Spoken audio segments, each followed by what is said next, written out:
सहस्रकिरण कुरुते प्रभैव पद्माकरेषु जलजानि विकासभाजी। जिनकी कथा सुनने वाले की ही नहीं तो पूरे जगत के दुख को समाप्त करने में समर्थ है। जो सुन ले वो निहाल हो जाए, ये कोई बड़ी बात नहीं। सुनने वाले के कारण से दुनिया निहाल हो जाए, ऐसी कथा जिनकी होती है उसको तीर्थंकर कथा कहते हैं। फिलॉसफी से लाइफ नहीं बनती, लॉजिक से जिंदगी का कोई करेक्शन नहीं होता। कथा जब जीवन में पहुंचती है तो कथा से जीवन बन ही जाता है।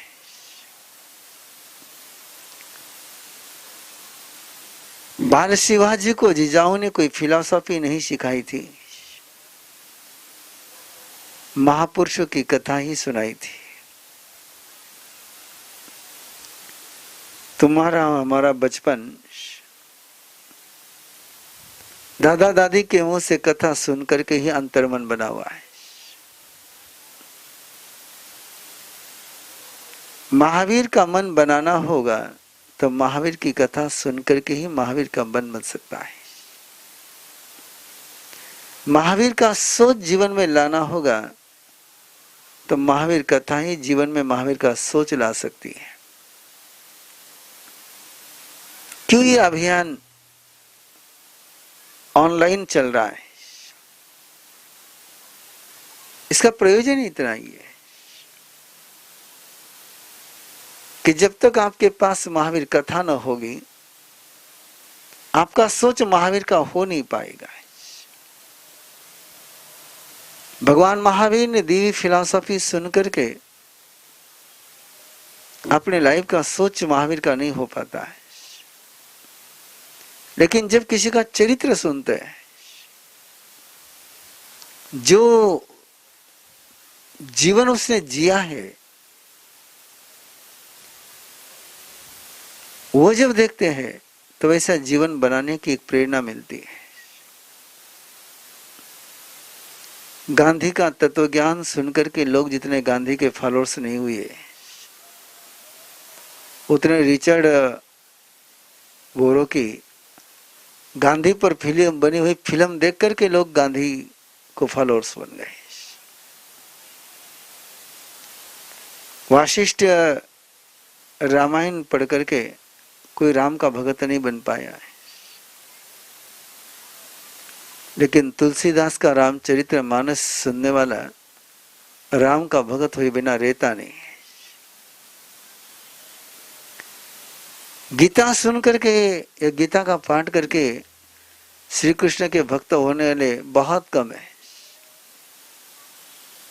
लेकिन श्री कृष्ण की चरित्र लीला सुन करके श्री कृष्ण के भक्त होने वाले की लंबी लाइन है।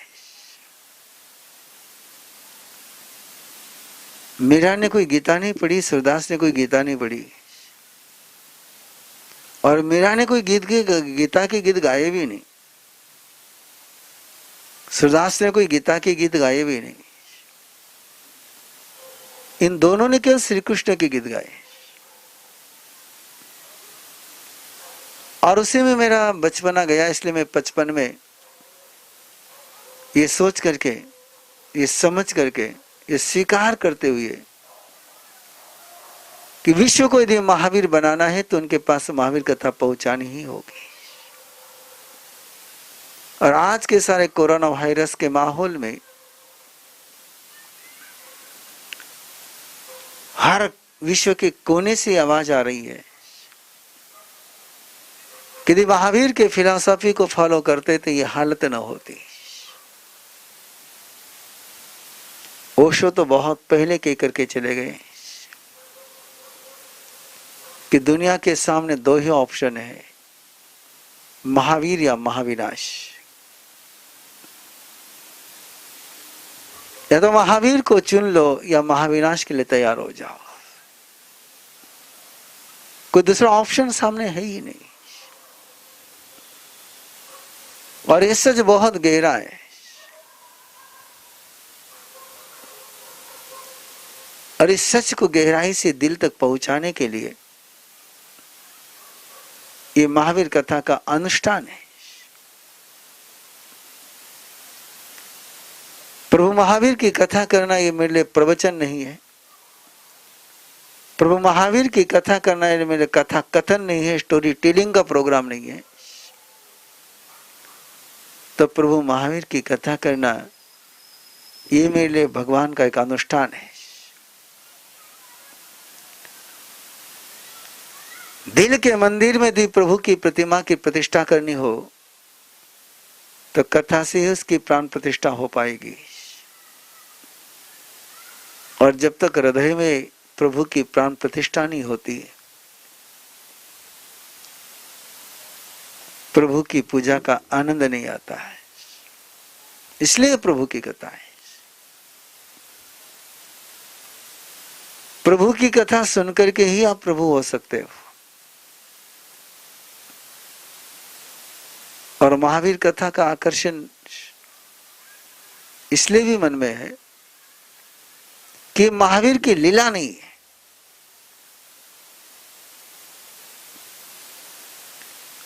लीला में चमत्कारों की कथा चलती है।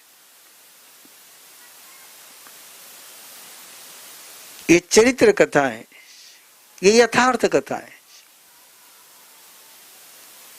इसलिए पूरी कथा में और पूरे भगवान महावीर के जीवन में एक भी संदर्भ चमत्कार करने का नहीं है।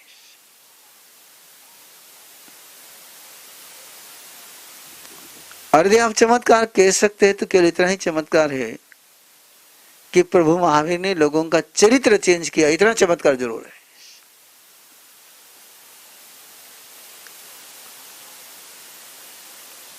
और सबसे सही चमत्कार कोई हो सकता तो केवल चरित्र परिवर्तन का ही चमत्कार हो सकता है। ये जिक्र आप महावीर कथा में नहीं सुन पाओगे, ना मिलेगा आपको कि महावीर कथा सुनी और किसी की आंधे को आंख आ गई। महावीर कथा सुनी और किसी कुष्ठ रोगी का कुष्ठ रोग दूर हो गया। ये कथा, ये चमत्कार, ये घटना, ये प्रसंग। या महावीर कथा सुनी और किसी निसंतान को संतान हो गया। या महावीर कथा सुनी और किसी की शादी हो गई। महावीर कथा सुनी और किसी की मन्नत पूरी हो गई।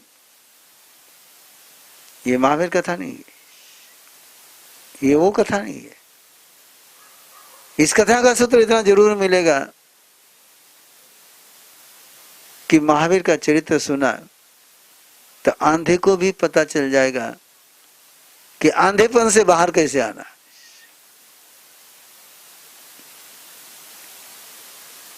मन्नत पूरी करने वाली कथा नहीं है, तो अपनी मन्नत पूरी करने के लिए समर्थ बनने की कथा है। यह अंतर है। और इसलिए महावीर कथा का इस बार का आयोजन टेक्नोलॉजी का पूरा उपयोग करते हुए ऑनलाइन हो रहा है। और मैं सारे उन नजर से ओझल लेकिन दिल के करीब ऑनलाइन जो श्रोता सुन रहे हैं उनको मैं दिल की आंख से देख रहा हूं। आप मुझे शायद स्क्रीन पर देख रहे होंगे, लेकिन मैं आपको दिल की स्क्रीन पर देख रहा हूं। एक अनूठा आनंद है ये भी, आंख से देखना और दिल की आंख से देखना है। इसलिए इस ऑनलाइन का आनंद मैं भी ले रहा हूं और आप भी लीजिए। आओ ये कथा है बनने की, और एक कथा है तीर्थंकर बनने की। और तीर्थंकर होना हो तो एक दिन की कथा नहीं है,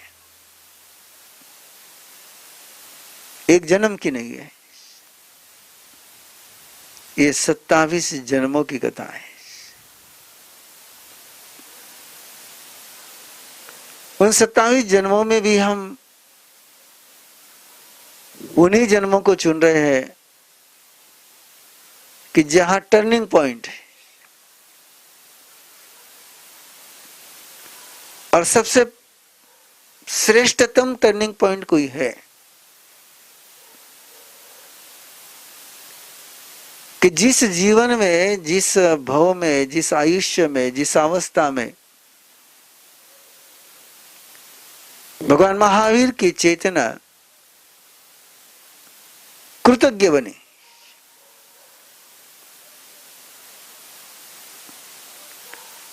कृतज्ञता के अंधियारे से बाहर आई,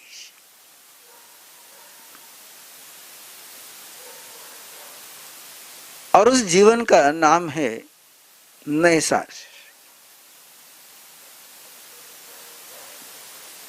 इसलिए तीर्थंकर यदि सागर है तो नैसार उस सागर को बनाने वाला बिंदु है, एक बूंद है। जिस बूंद में से तीर्थंकर के सागर का निर्माण हुआ वो बूंद है। तीर्थंकर यदि नंदनवन है, तीर्थंकर महावीर यदि नंदनवन है, तो उस नंदनवन को बनाने वाला बीज कोई है तो नैसार है।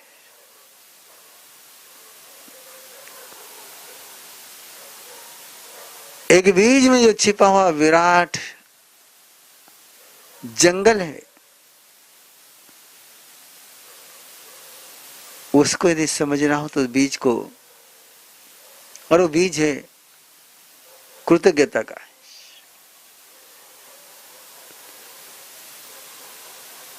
जिस पल अपन जीवन में कृतज्ञ हो जाते हैं, और कैसे तीर्थंकर कृतज्ञ हुए, कैसे तीर्थंकर परमात्मा इतना नैसार के भाव में कृतज्ञ बने। दोनों ही नैसार के जीवन के पड़ाव है, आयाम है, डायमेंशन है। एक उस समय का नैसार का जीवन है कि जिस समय उसके जीवन में कृतज्ञता नहीं है, और वो भी जीवन का उसका पन्ना है कि जिस समय नैसार कृतज्ञ बने। आओ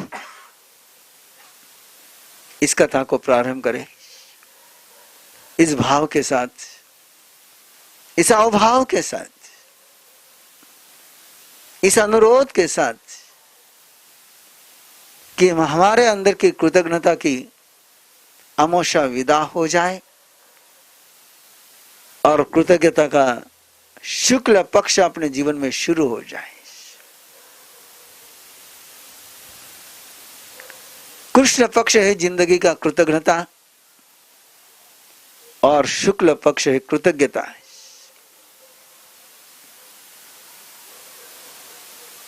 नैसार की कथा ये अपने आप को कृतज्ञता के राह पर चलाने वाली कथा है। कोई इतिहास का कैलेंडर नहीं, उसके परे बियॉन्ड द हिस्ट्री।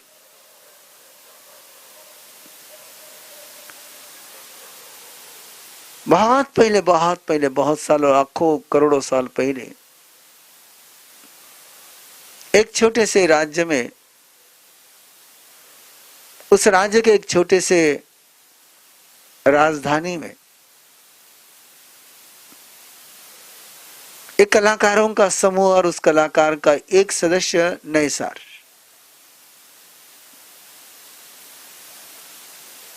बिना कला के कोई तीर्थंकर हो नहीं सकता है। तराशने की कला जिसको आती है वो तीर्थंकर बनता है। उद्घाटित करने की कला जिसको आती है वो तीर्थंकर बनता है, और छिपाने की कला जिसको आती है वो गुनहगार बनता है। किसी के अंदर की श्रेष्ठता उजागर कर पाओ तो तुम भगवत्ता की राह पर हो, और किसी के अंदर की श्रेष्ठता को तुम छिपा पाओ तो गुनहगार हो। अपने अंदर की भी श्रेष्ठता आप छिपा के रखो तो गुनहगार हो, और दूसरे के अंदर की श्रेष्ठता भी आप छिपा करके रखो तो गुनहगार हो। अपने श्रेष्ठता को उजागर करना और दूसरे की श्रेष्ठता को उजागर करना, उस सौंदर्य को उजागर करना है, उस सामर्थ्य का प्रकटीकरण करना,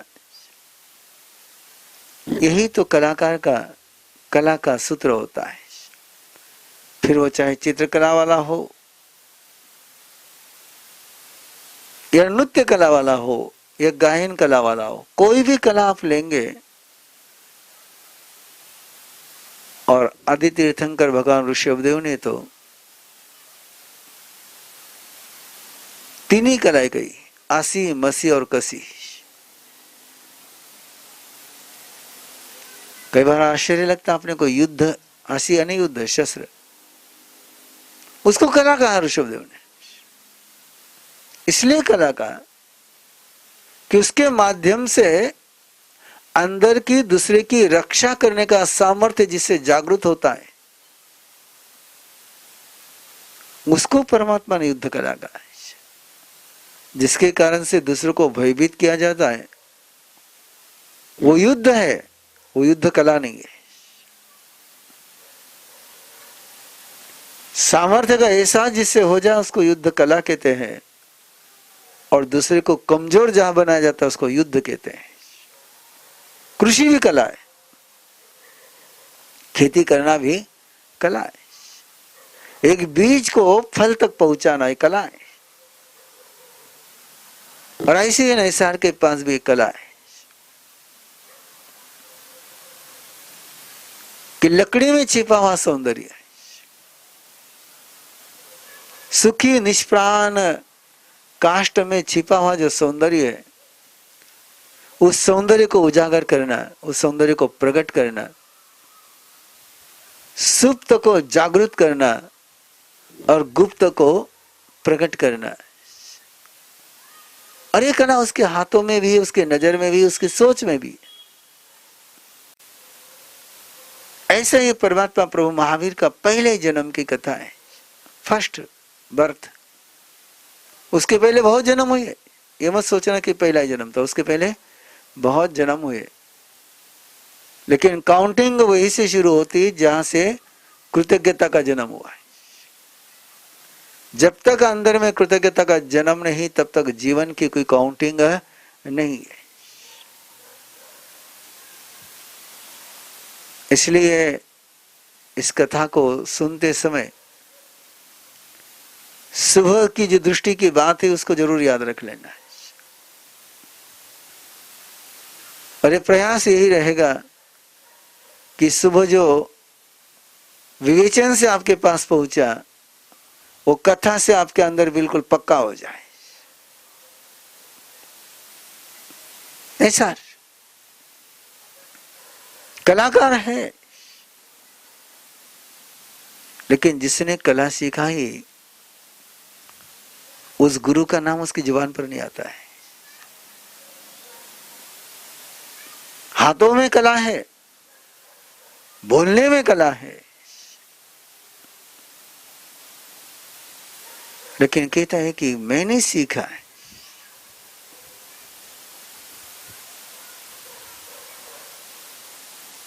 उन्होंने क्या सिखाया मुझे? वो तो ठीक है, शुरुआत का ABCD सिखाई दी बोले, फिर डेवलपमेंट तो मेरी है। और इस बात को भूल जाता है कि डेवलप करता किसको?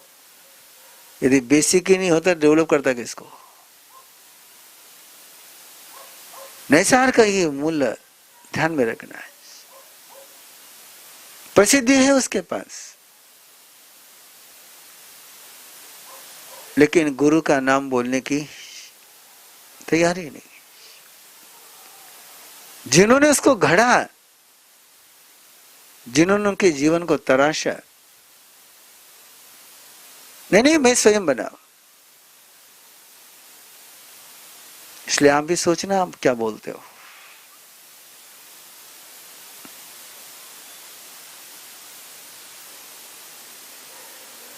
अरे जीवन के अहंकार से मुक्ति पानी हो तो कृतज्ञ बनना बहुत जरूरी है। बिना कृतज्ञ बने आप अहंकार से मुक्त नहीं हो सकते।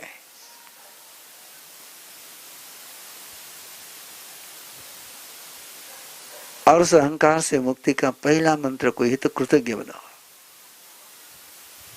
नैसार कला है, प्रसिद्धि है, प्रतिष्ठा है, और एक बार प्रतिष्ठा मिलने लग गई तो कौन माँ बाप को याद रखता है फिर।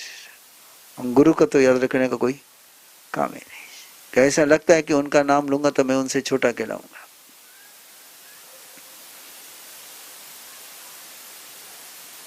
आदमी सबसे पहले किसी को भूलने का प्रयास करता है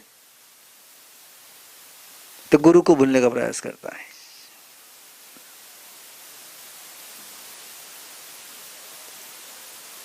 दुर्योधन द्रोणाचार्य को गुरु नहीं कहता है।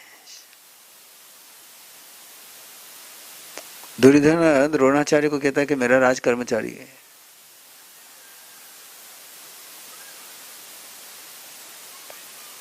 और अर्जुन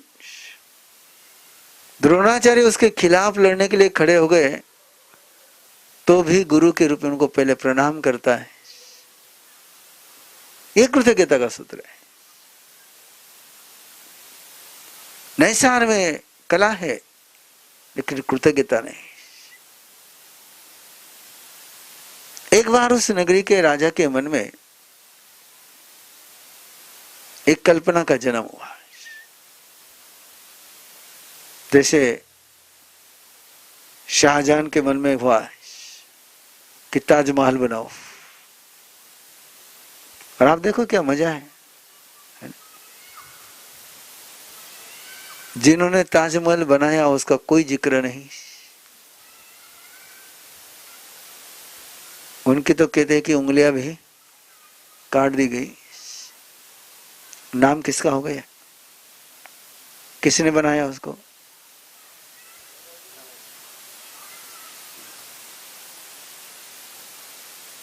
और वजह देखिए यदि आप उसके तरफ देखोगे और समझ पाओ, और परिणाम क्या हुआ कि बेटे ने भी कहा कि तू लायकी का नहीं गद्दी पर बैठने के, जा जेल में बैठ जा।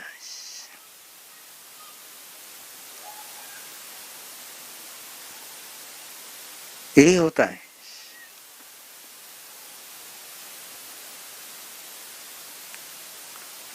राजा के मन में आया कि एक ऐसा सुंदर महल, सुंदर कलाकृति का एक भवन बनना चाहिए,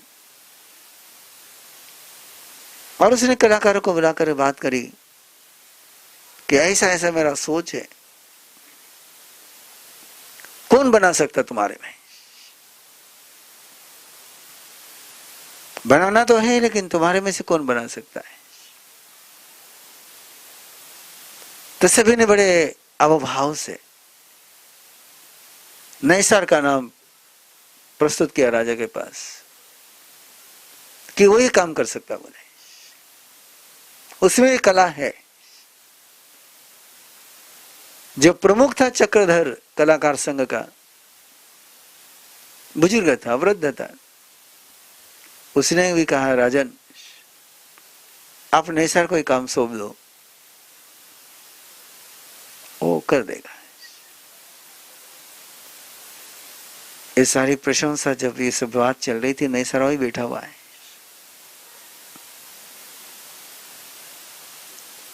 अपना नाम पेश करने वाले की उदारता को देखने की उसके पास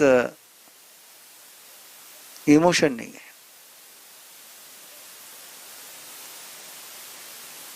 उसकी इमोशन बड़ी डिफरेंट चल रही है।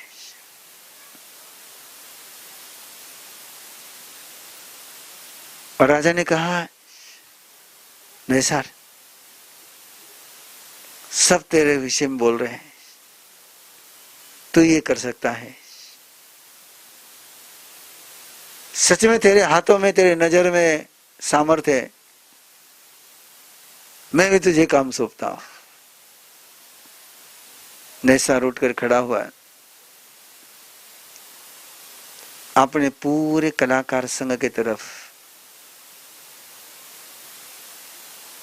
जिस बुजुर्ग ने अपना नाम सुझाया था उसके तरफ ऐसा देख रहा है कि मानो तुम तो धरे के धरे रह गए, मैं निकल गया आगे। जाकर के प्रणाम वो राजा को करता है। जिन्होंने उसको मौका दिया, कलाकारों का नाम, उनके पास वो धन्यवाद की भावना नहीं। इसलिए हर झुकने वाला कृतज्ञ होता है, मत सोचना है कि वो झुक किसके सामने रहा है, सत्ता के सामने। उनके पास नहीं झुक रहा है जिन्होंने उसको बड़ा किया है, उनके पास झुक रहा है जो सत्ताधीश है। और सत्ताधीश के सामने झुका है और राजा को कहता है कि राजन, आपका अनुग्रह है। किसका अनुग्रह है? राजा का। जिस गुरु ने सिखाया उसका अनुग्रह है। जिस कलाकारों ने उसका नाम प्रस्तुत किया उनका अनुग्रह है? नहीं, अनुग्रह किसका है? राजा का है कि सत्ताधीश है। और सत्ताधीश के सामने सर झुकाते हुए कहता है कि राजन, आपका अनुग्रह है, आपने मुझे मौका दिया है, गोल्डन चांस दिया है। मैं आपको विश्वास दिलाता हूं कि आपके सोच से भी श्रेष्ठ काम करके बताऊंगा। जैसा आपने कहा उससे बढ़िया बना करूंगा, ये मेरा वादा है, बोले। और जैसे निसार के मुंह से शब्द सुने, चक्रधर जो कलाकार संघ का प्रमुख था, उसने कहा गलती हो गई मेरी कि मैंने इसका अनुमोदन किया, लेकिन अब हो गया, अनुमोदन कर क्या सकते हैं। साथ में जो लोग बैठे थे उन्होंने कहा था आपने ही किया ना? बोले मैंने जिसका किया था वो कलाकार था और ये अहंकार का पुतला है। अहंकार में से कला नहीं जन्मेगी, अहंकार में से तो केवल आग जन्मेगी।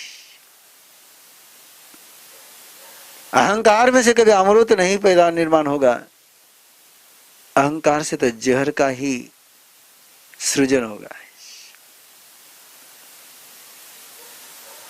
इसका अहंकार न जाने कला को कितना बदनाम कर जाएगा।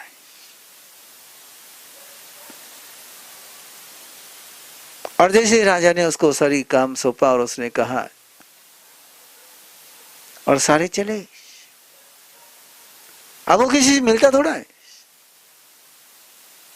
आई एम ए सुपर, बाकी सब डूपर।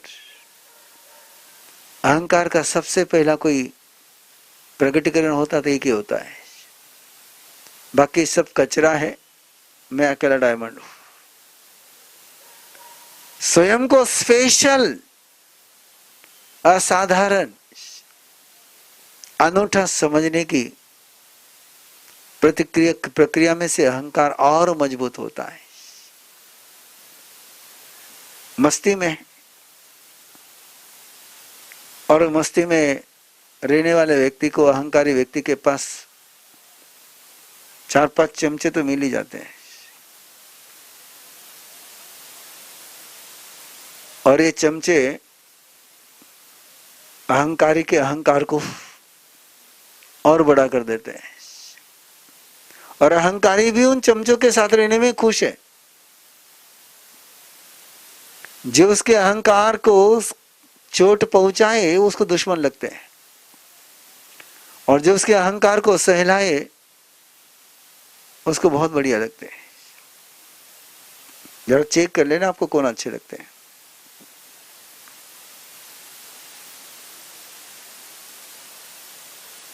दुर्योधन को शकुनी अच्छा लगता था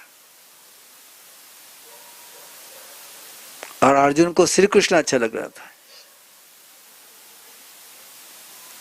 कि श्री कृष्ण जो है अर्जुन की पांव जमीन पर रखता था और शकुनी ऊपर उठाता था। चेक कर लेना। और नैसर उनके साथ बड़ा खुश, जय जयकार हो रहा है और जय जयकार के सारे घोष के बीच उसको गुरु याद नहीं आते, उसको कलाकार याद नहीं आते, उसको बुजुर्ग याद नहीं आते हैं। बड़े मस्ती में झूमते हुए जयकार के नाचों के बीच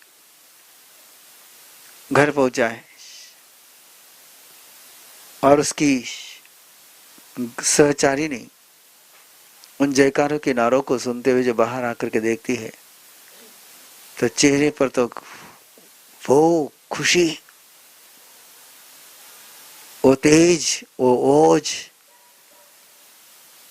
उसको भी लगा क्या बात है। उसने बधा करके लिया कि सारे जयकार करे तो बधा के ले लिया उसने। उसने कहा इन सबको इनका आदरातिथ्य कर। किनका आदरातिथ्य? जो जयकार के नारे लगा करके आए, उनका आदरातिथ्य हुआ और किया उसने। वो चले गए और फिर उसने पूछा कि किस बात का जयकार है, किस बात की खुशी है, क्या हुआ है। तो बताया शिवा आज मुझे बहुत बड़ी कामयाबी मिली है। बोले क्या? बोले राजा ने सभी को नकार करके मुझे स्वीकार किया है। मुझे ही उन्होंने सोचा कि मैं ही उनके सपने को सच कर सकता हूं, बाकी किसी कलाकार को उन्होंने नहीं देखा, स्वीकार किया है। और शिवा ने धीरे से पूछा तुम्हारा नाम किसने सजेस्ट किया है? राजा को तो कुछ पता नहीं था। भले उन्होंने किया लेकिन उनके पास ऑप्शन क्या था? They have no option. वे लायक होते तो मेरा नाम थोड़े बताते। आखिर मजबूरी में तो मेरा ही नाम देना पड़ा उनको। शिवा ने धीरे से कहा कि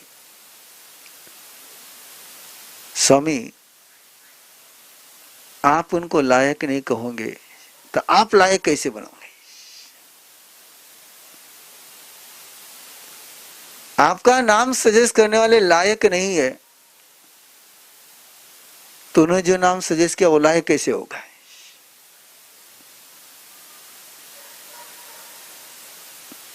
और स्त्री के पास एक समझ होती है, हृदय की समझ होती है। वो अपने दिल की आवाज पर काम करती है, लेकिन उसका सुनने का हौसला अहंकारी के पास है नहीं होता है। बोले रेंदे राजा ने मेरी कदर करी लेकिन तेरी नजर में मेरी कभी कदर नहीं होगी। अच्छी बैठ गई और नैसार ने काम शुरू किया।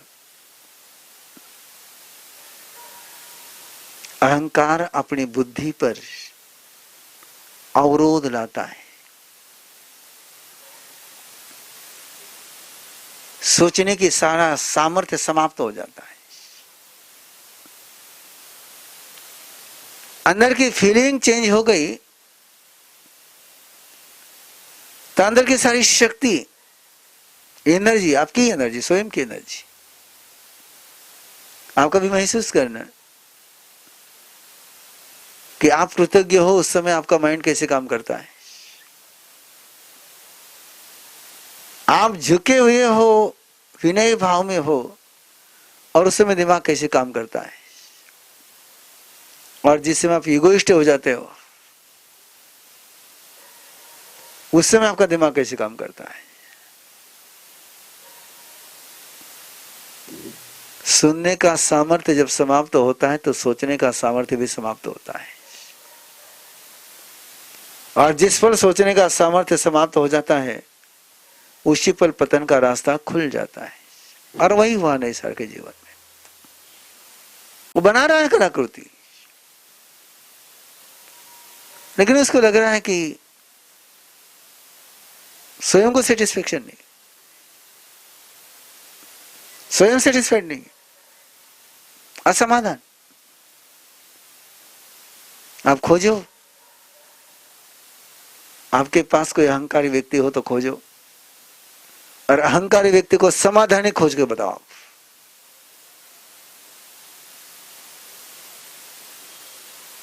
अहंकार का और समाधान का कोई रिश्ता, अहंकारी सक्सेस हो सकता है लेकिन सेटिस्फाइड नहीं हो सकता है। इसलिए आप देखते हो, कभी कभार खबर पढ़ते भी होंगे कि सफलता के शिखर पर रहने वाला सुसाइड करता है।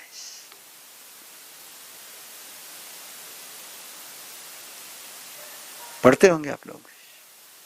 मैं नाम सबके लेता नहीं हूं क्योंकि मुझे महावीर की कथा करनी है, बहुत सारे रेफरेंसेस है उसके। और उसका कारण ये कि समाधान नहीं है। दूसरा एक सुसाइड का छोटा सा तरीका है, जितने भी लोग ऐसे अहंकारी लोग सफल होते हैं वो किसी न किसी नशे के आदी हो जाते हैं, और चाहे शराब का हो चाहे कोई भी हो,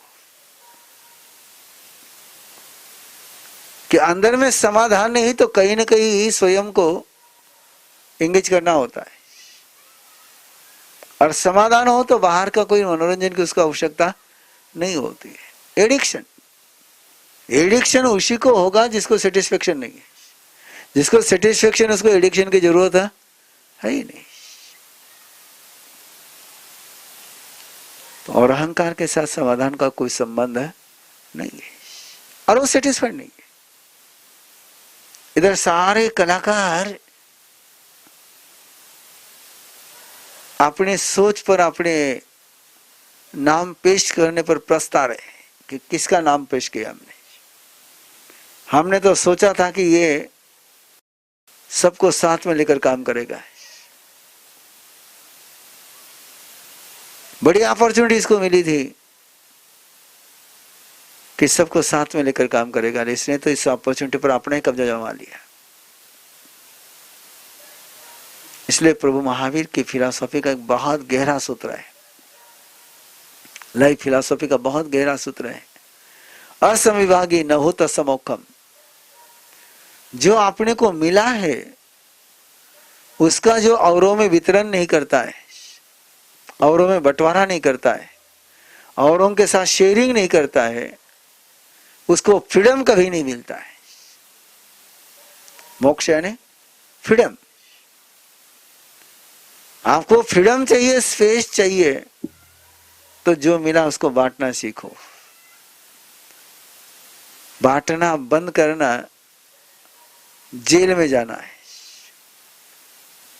और बांटना शुरू करना आसमान में पहुंचना है। लेकिन सही नहीं होगा, क्या करें। और सबकी अंतर की बद्दुआएं। मैं कंटिन्यू कथा भी करता जा रहा हूं आपके साथ नए साल की, और आपको बार बार मोटिवेट भी कर रहा हूं। आप खोज लो, रावण को दुआ देने वाला रावण की लंका में भी कोई था क्या? मंदोदरी भी उसको दुआ दे पा रही थी क्या?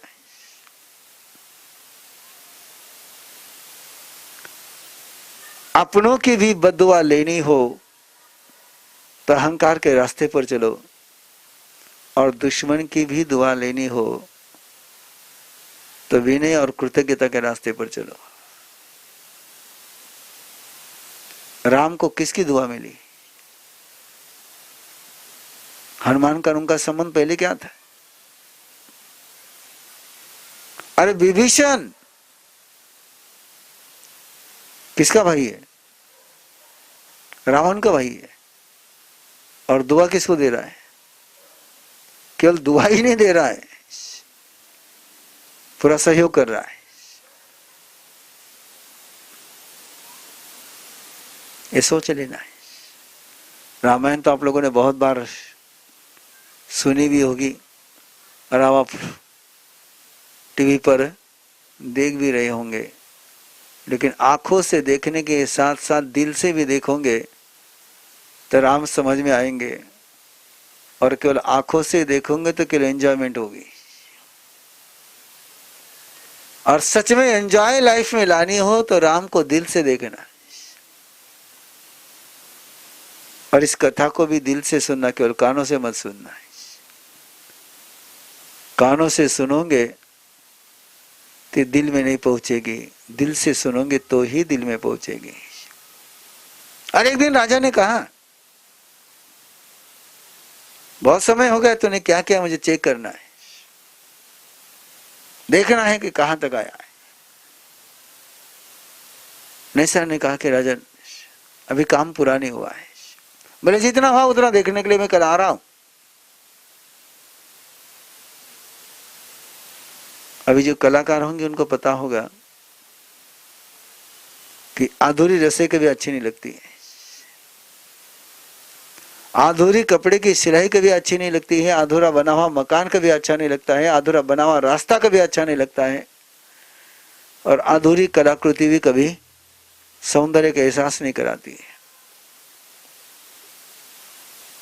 अधूरी बात भी कभी समाधान दे नहीं पाती है, और अधूरा तुम सांस लोगे तो जिंदगी में कभी पूरा जीने का आनंद भी ले नहीं पाओगे। इसलिए पूरा, इसलिए कोई काम अधूरा नहीं छोड़ना, कोई काम अधूरा नहीं छोड़ना। वाक्य ध्यान में रखोगे, छेड़ा वहां काम अधूरा छोड़ना नहीं, जो हाथ में लिया उसको पूरा करना। देखना क्या सौंदर्य दिखता है। और उसने घर जाकर के सेवा को कहा कि कल राजा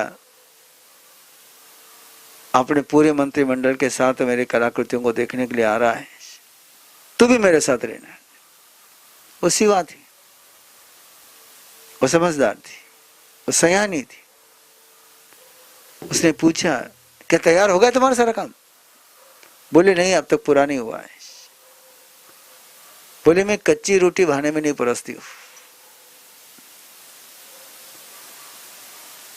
कच्ची खिचड़ी कच्ची रोटी हजम नहीं होगी। बोले तुम्हारी भी कलाकृति पूरी नहीं हुई, कच्ची है तो मत बताओ।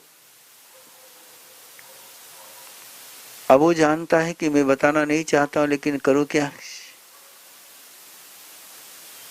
राजा का हुक्म। बोले वो तो कल आएगा। बोले अच्छा नहीं हुआ है।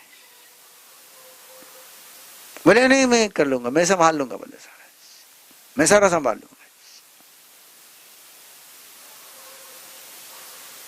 आई विल मैनेज ना। और आया राजा पूरे मंत्रिमंडल के साथ, कलाकारों के साथ। अब सारी आधी अधूरी कलाकृतियां, एक भी कलाकृति पूरी नहीं कर पाए। बहुत सारी कलाकृतियां छेड़ के रखी, लेकिन पूरी कोई भी नहीं कर पाया। राजा ने पूछा अरे कम से कम सारी नहीं तो कुछ तो भी कलाकृति पूरी होनी चाहिए ना, ये क्या कर रहा थोड़े?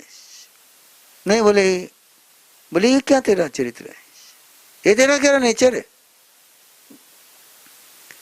इसको छोड़ा, इसको बनाना शुरू किया, इसको अधूरा छोड़ा, उसको बनाना शुरू किया। ऐसा कब तू मेरा सपना पूरा करेगा कि अधूरा ही छोड़ेगा?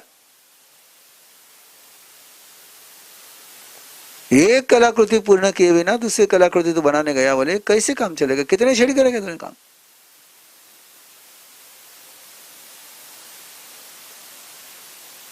तू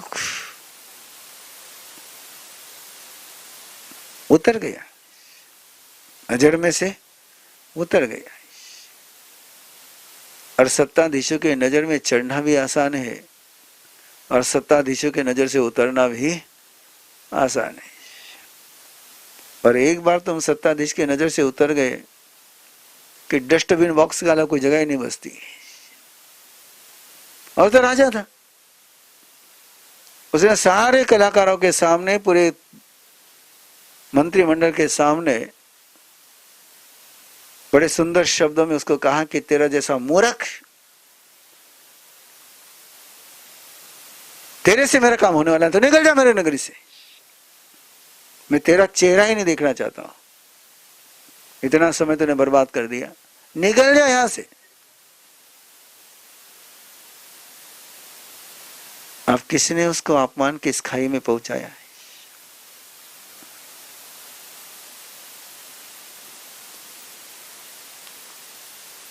घर आया, उसका चेहरा उतरा हुआ,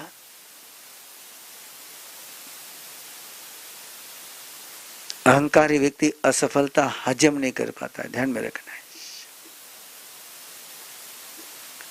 विनयी व्यक्ति असफलता को भी हजम कर जाता है, सफलता को भी हजम कर जाता है। वो गिर करके खड़े होने का सामर्थ्य उसमें होता है।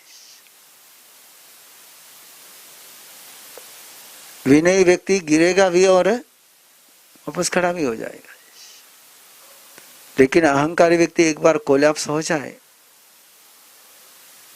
फिनिश। इसलिए कहा गया कि विनय जीवन का सबसे बड़ा शक्ति स्रोत है। इसलिए कहा गया कि विनय संपत्ति है और अविनय विपत्ति है। लेकिन विनयी बनेगी कब? अंदर में कृतज्ञता होगी तो विनयी बनोगे, बिना कृतज्ञता के तुम विनयी बनोगे तो चापलूसी बनोगे। अंतर क्या है, ध्यान में रखना है।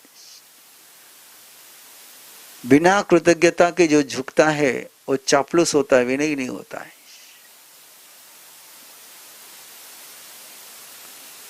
निकाल दिया आंगली से, चेहरा बिल्कुल काला पड़ा हुआ। शिवा ने पूछा क्या हुआ? बोले चलना यहां से। मैं चल रहा हूं। बोले कहा? मैं जा रहा हूं। बोले मुझे तो शाम के पहले पहले इस नगरी को छोड़ करके जाना है। शिवा ने देखा कि ये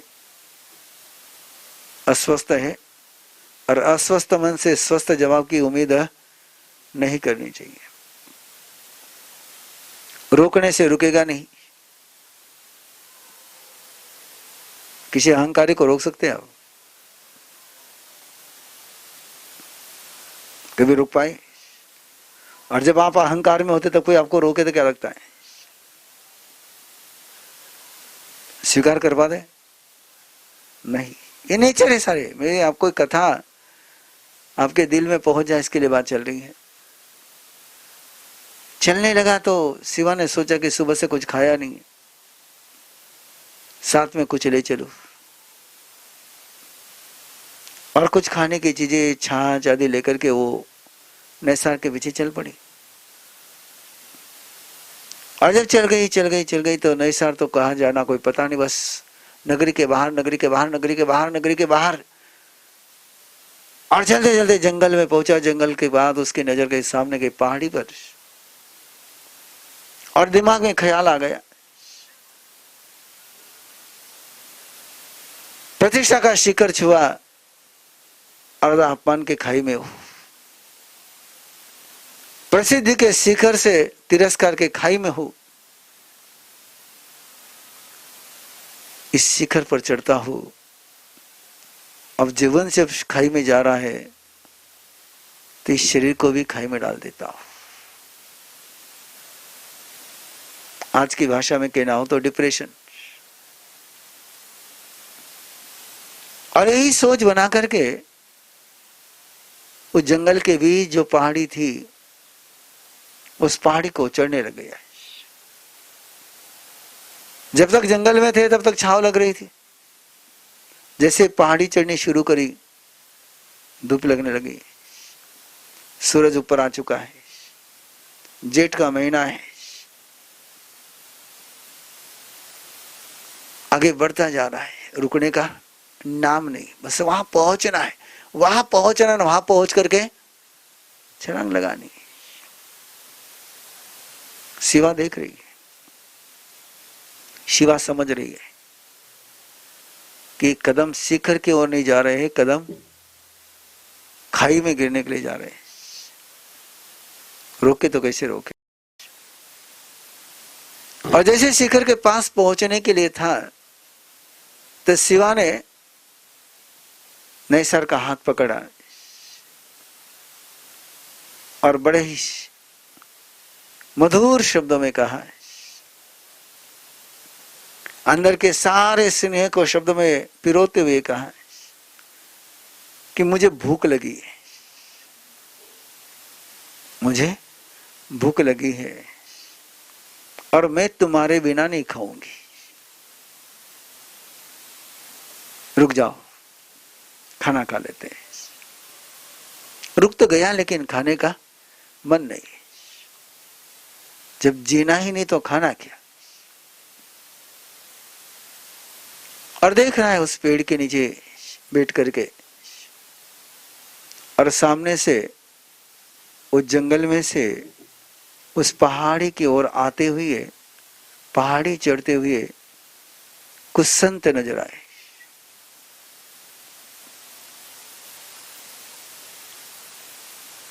संतों को देखा और नैसार के मन में जो संतों के प्रति संस्कार था, झुकने का, नमन करने का, एक अच्छी आदत थी। अहंकारी में इतनी सी आदत रह जाए ना संतों के सामने झुकने की, तो संभलने की संभावना है।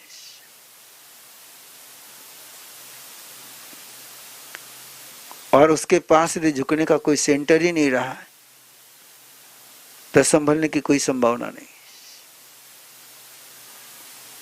अहंकारी भी संभल सकता है यदि उसके पास झुकने की कोई जगह हो तो, और अहंकारी कभी भी संभल नहीं सकता है कि झुकने की जगह नहीं है। इसके पास जगह थी, एक संस्कार था कि संतों के सामने जाके झुकना है। और उसी भाव से संतों को आता हुआ देख करके उठा और संतों के पास पहुंचा, और संतों के चेहरे को देख रहा है। पसीने से लथपथ है, लेकिन आंखों में मस्ती है। पसीना बह रहा है लेकिन आंखों में खुशी, आंखों में कोई शिकायत नहीं गर्मी की भी। उसने देखा कमाल है और प्रणाम किया, और प्रणाम करना था कि संतों ने आशीर्वाद दिया, और संतों का आशीर्वाद है। अवभाव से प्रणाम किया था तो प्रणाम का आशीर्वाद भी मिला, और उसे एक ठंडक की एहसास हो गया, कहीं तो भी लगा राहत लगे अंदर में। सुबह से जो परेशान था, एहसास करना, कभी भी एहसास कर लेना।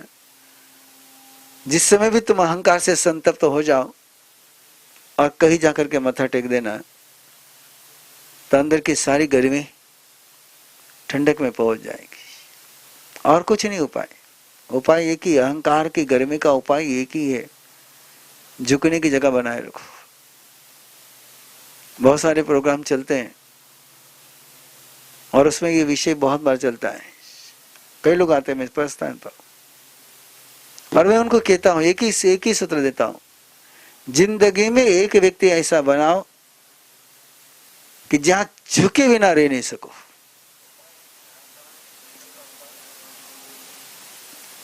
यदि तुम्हारे पास एक जगह होगी झुकने की, तो कहीं से भी तुम बच निकलोगे। और झुकने की जगह ना होगी तो बचने की कोई संभावना नहीं है। और ये सबसे मुश्किल काम है। मैं कह रहा हूं आपको अच्छा लग रहा होगा, लेकिन सबसे मुश्किल काम है। और वो जगह नैसार के पास थी, इसलिए संतों के पास वो झुक पाया और संतों को साथ में लेकर के वहां पर आ रहा है। और संतों को कह रहा, पूछ रहा चलते चलते, और हुआ केवल इतना ही था। संतों से पूछा तो संतों ने बता भी दिया कि बोले आप इधर क्यों आए। नैसार ने पूछा ये आप इधर क्यों आए, कि इसके आगे तो कोई रास्ता है नहीं, ये तो शिखर का रास्ता है, शिखर के बाद क्या है खाइए, आप इधर क्यों आए। तो संतों ने कहा कि भाई जिसके साथ चले थे उसका साथ छूट गया, रास्ता पता नहीं था, जिसको रास्ता पता था उसका साथ छूट गया, और इस कारण से रास्ता खोजते खोजते इधर आए हैं, जाना अगले गांव को है। बोले तुझे रास्ता पता है क्या। बोले हाँ मुझे रास्ता पता है। बोले तो रास्ता बता देना, हम चले जाएंगे। लेकिन बोले कुछ आहार। बोले नहीं। और मन में भाव थे। संतों के सानिध्य में शांति की अनुभूति हुई। ऐसा लगा कि प्रभु के दूत आए मेरे पास और शिवा के पास लेकर के गया। शिवा ने सारी भोजन की तैयारी करी हुई थी और नैसार ने प्रभु के भक्तों को कहा, प्रभु के रूप में लेते हुए कृपा करो, जिसको देना है उस पर कृपा करते कि उसकी कृपा करने के लिए कहते हो।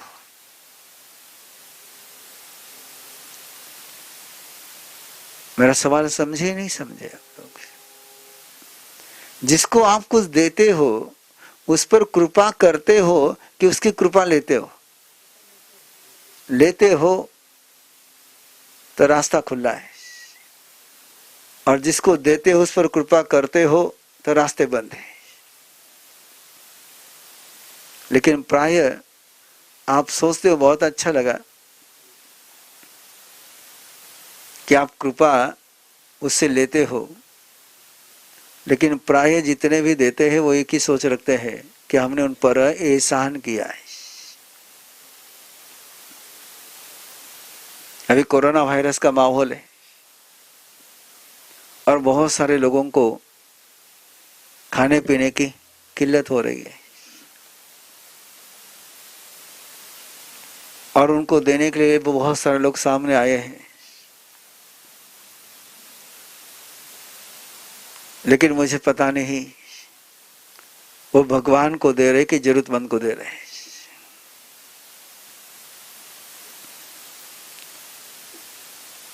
जिनको दे रहे हैं वो भगवान है या जरूरतमंद है, क्या सोच करके दे रहे हैं, इससे तय होगा कि वो चढ़ा रहे कि गिर रहे। नैसार ने कहा कि कृपा करो, और कृपा करो के शब्द में ही भगवत्ता का एहसास होता है। बहुत अच्छे परिवार हो में इसी जन्मे हो और जैन संस्कार आपके पास है, बाकी का तो मुझे पता नहीं, औरों के साथ आपका क्या व्यवहार होता है पता नहीं, लेकिन जैन संतों के साथ आपका व्यवहार मुझे पक्का पता है। जैन संतों को आहार बैठाते समय आपके मन में भाव एक ही रहता है कि महाराज साहब ने कृपा करी कि हमारा आहार स्वीकार किया। मैं आपसे आग्रह करता हूं कि यही विजन, यही इमोशन हर व्यक्ति के साथ रखो।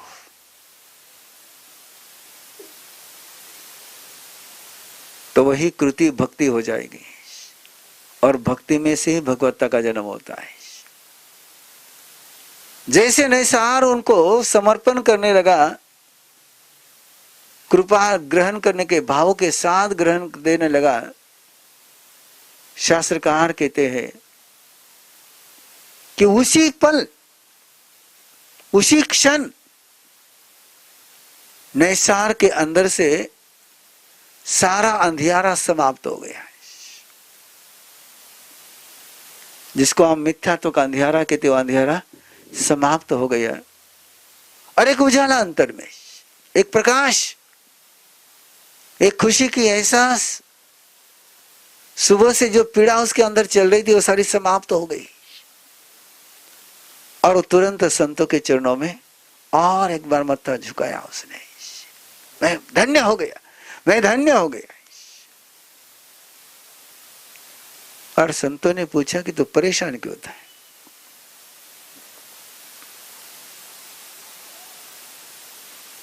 और परेशानी जैसे संतों ने पूछी तो नैसा ने सारी बयान कर दी कि ऐसा ऐसा मेरे साथ हुआ। और तब उन संतों ने नैसार को एक बात कही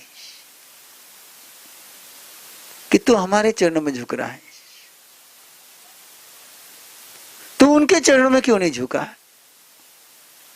जिन्होंने तेरा नाम प्रस्तावित किया था, जिन्होंने तुझे अपॉर्चुनिटी दी थी। तूने काम शुरू करने के पहले उस गुरु के पास क्यों नहीं गया है कि जिन्होंने तुझे सिखाया था? उनके आशीर्वाद क्यों नहीं लिए तूने? उनसे गाइडेंस क्यों नहीं लिया तूने? उनसे मार्गदर्शन क्यों नहीं लिया तूने? तू यदि उनसे मार्गदर्शन लेता तो ये तेरे साथ नहीं होता। जिन्होंने तेरा नाम प्रस्तावित किया उनके प्रति तू कृतज्ञ होता तो तेरी ये स्थिति नहीं बनती। और नैसार को लगा सच में मेरे से गलती हो गई, मेरे से गलती हो गई, मेरे से भूल हो गई। एहसासों में भूल का एहसास हो जाए तो जीवन धन्य हो जाता है। और आपकी गलती का एहसास दूसरा करा दे तो मन में बहुत अलग पीड़ा होती है। अपनी गलती अपने को महसूस होनी चाहिए। दूसरा जब अपनी गलती महसूस कराता है तो अपने क्या लगता है? एलिगेशन लगा रहा है। कैसे लगता है? आपकी गलती और किसी ने बताई आपको तो सुहाता है? नहीं ना। और अपनी गलती स्वयं को महसूस हो गई तो करेक्शन शुरू हो जाता है, और दूसरी गलती बताता तो रिएक्शन शुरू हो जाती है। इसलिए आपने यहां कहा गया आलोचना, जिसकी कल हम बात करेंगे सुबह की क्लास में। तो नैसार को लगा कि यस मेरे से गलती हुई, और उसने संतों से पूछा इस गलती को सुधारने का रास्ता क्या है? और संतों ने एक ही बात कही, पहले गलती को महसूस कर, और गलती को महसूस करते हुए उनसे क्षमापना कर।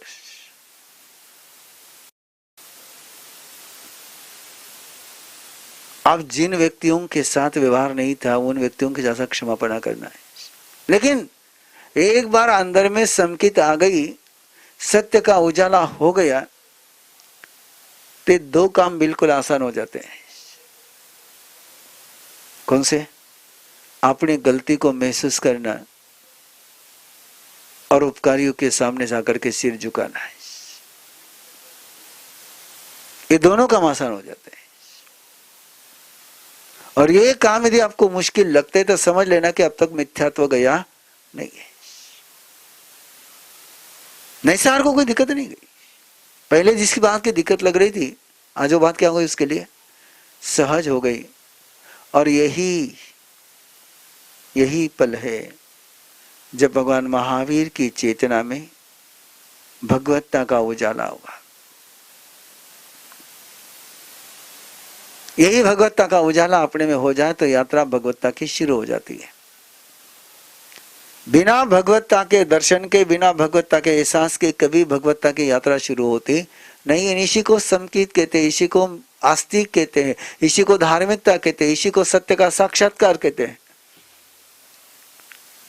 इसी को भगवत्ता का साक्षात्कार कहते हैं। यही सबसे बड़ी कसौटी जीवन की, और ये हो गई तो सब कुछ हो गया, और ये नहीं हुआ तो कुछ भी नहीं हुआ। बिना प्रभु का साक्षात्कार हुए कोई धर्म की यात्रा शुरू होती नहीं। और किन में प्रभु का साक्षात्कार? किन में? बोलोगे कुछ? किन में प्रभु का साक्षात्कार? गुरु में।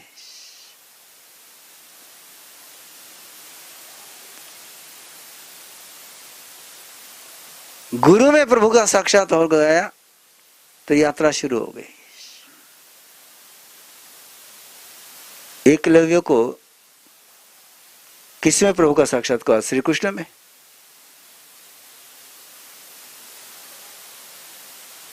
एकलव्य किस में परमात्मा देख रहा है? द्रोणाचार्य ने सिखाया उसको कि ठुकराया,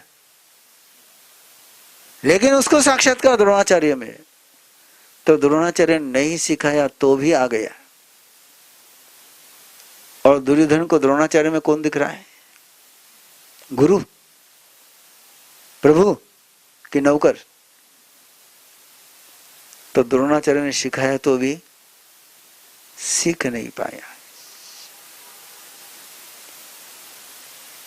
ये कथा का सार है। और फिर नैसार लौट करके आता है।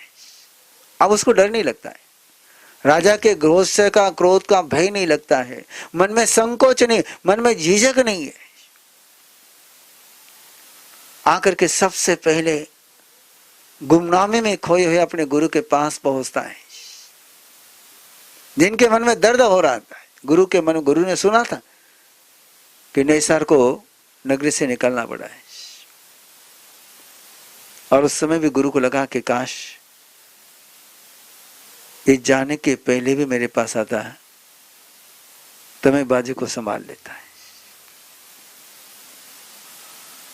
ध्यान में रखना बंधुओं, 3 व्यक्ति का तुम कितना ही बुरा करो, ये 3 व्यक्ति तुम्हारा बुरा कभी नहीं चाहते हैं। माँ, बाप और गुरु, इनके साथ तुम चाहे जितना दुर्व्यवहार कर लो, ये तुम्हारा बुरा कभी नहीं सोचेंगे, बुरा कभी नहीं चाहेंगे।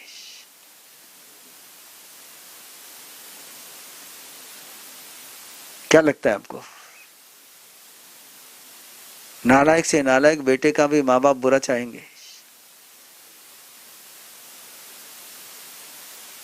दुर्योधन ने नहीं माना, लेकिन द्रोणाचार्य ने कभी दुर्योधन के लिए बद्दुआ नहीं दी। ये 3 व्यक्ति जिंदगी में कभी भी आपका बुरा सोच नहीं सकते, सपने में भी। माँ, बाप और गुरु।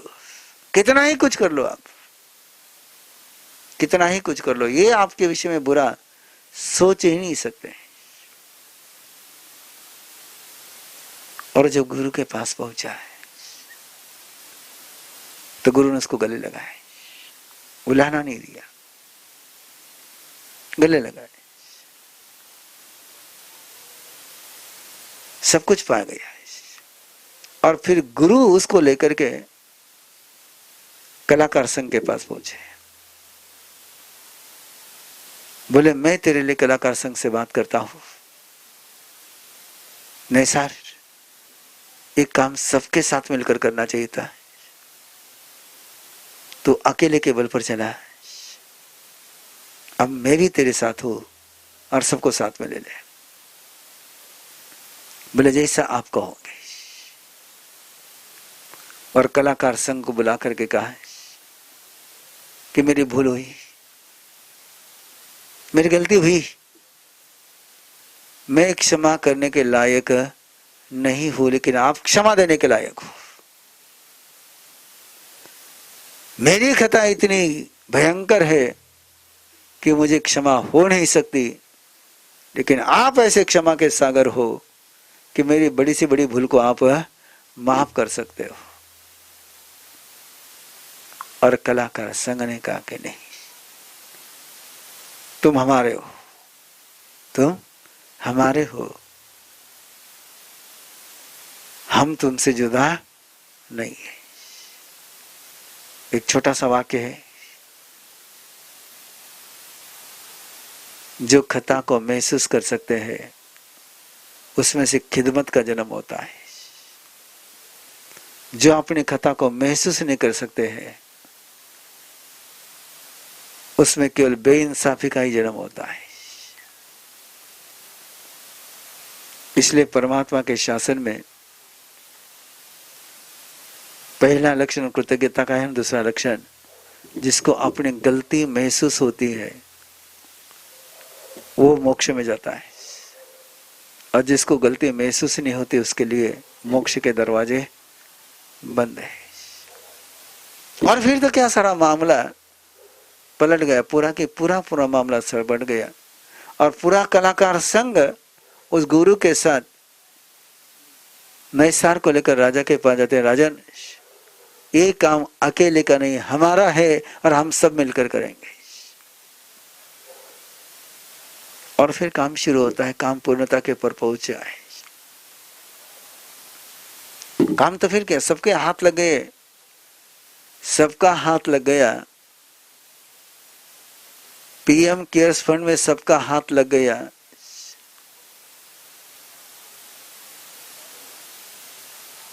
तो कितनी बड़ी महामारी हो तो क्या हो गई, छोटी हो गई। मेरी अपील है, मैं आग्रह करता हूं सभी से,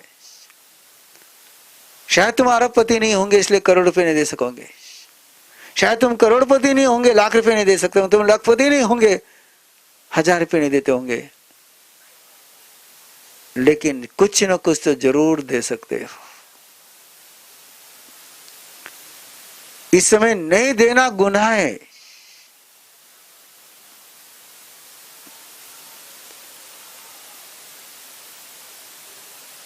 क्योंकि सारा संकट जो है वैश्विक संकट है, और विश्व बचेगा तो हम बचेंगे। विश्व नहीं बचाएगा तो हम कहां बचेंगे। तो गहराई से देखोगे तो दुनिया को बचाने में हम स्वयं को बचाते हैं, और दुनिया को बर्बाद करने में स्वयं को बर्बाद करते हैं।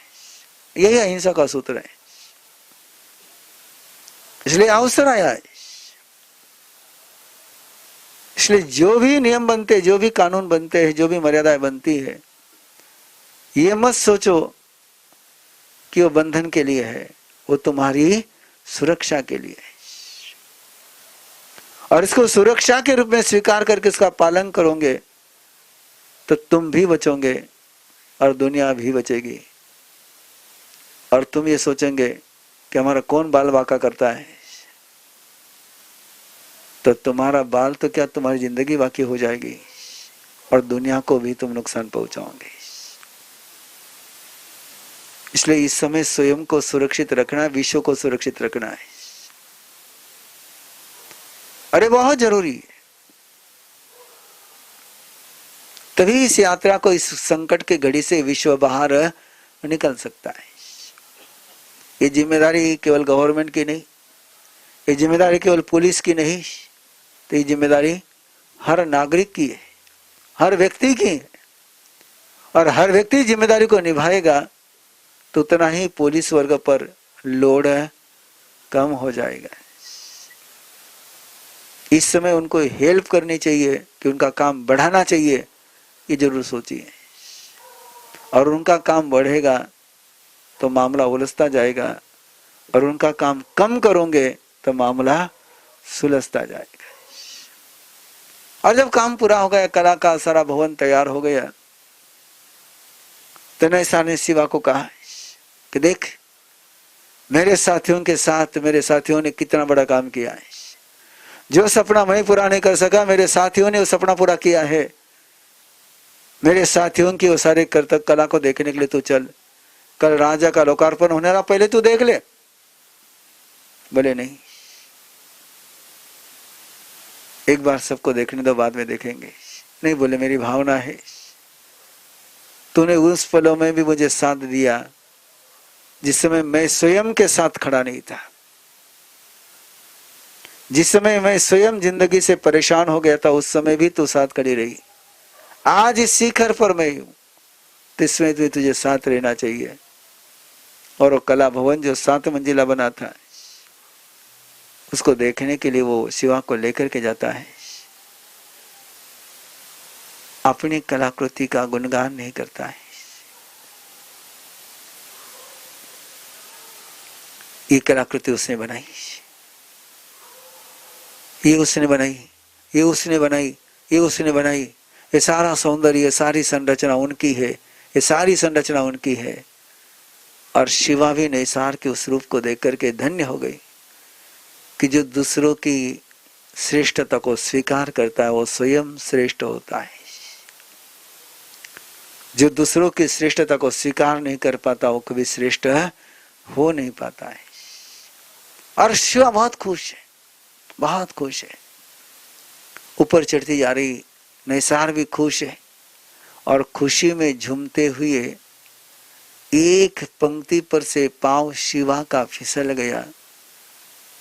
उसको पकड़ने के लिए निसार लपका और दोनों ही एक साथ जमीन पर आए। और उस खुशी के पलों में दोनों का एक साथ आयुष्य पूर्ण होता है। स्वर्ग में पहुंचते थे, देवलोक में पहुंचते हैं। ये परमात्मा प्रभु महावीर के भगवत्ता बनने की यात्रा का पहला पड़ाव निसार। कृतज्ञता थी जीवन में सारी मुश्किलें,